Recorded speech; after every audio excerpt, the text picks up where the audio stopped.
Достар, бәріне қайырлы таң. Таңертеңнен мен қазір ішімді тарту үшін, әдемі ырылған болу үшін вакуум жасап тұрамын. Таңертең тұрған кезде ұмытып кетсем қадағалайсыздар ғой, неде бүгін вакуум болған жоқ деп.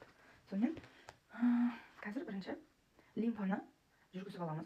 Асқазанның жан-жағында лимфаның үйлері болады, үйшіктері мына жерлерде. Қатайып тұрған бұлшықеттеріңізді басып қойыңыздар. Қатайып тұрған босытаймыз.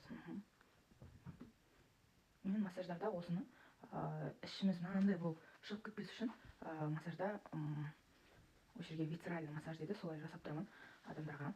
Тартсақ та болады.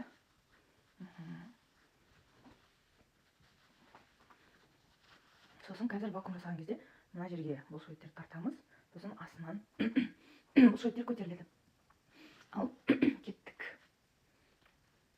Қазір қабырға ашылу керек. Содан кейін оны тартамыз.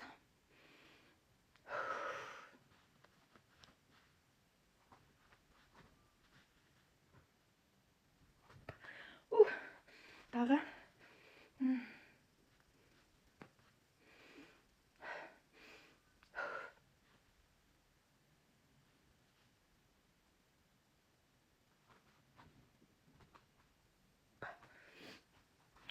бір рет.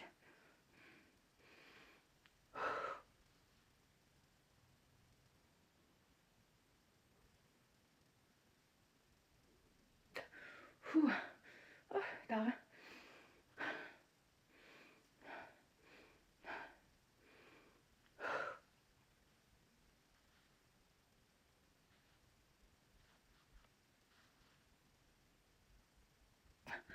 Керемет болды. Тағы біраз жасаймын мен. Сіздер өздеріңіздер де жасаңыздар. Таңдарыңыз қайырлы болсын, күндеріңіз сәтті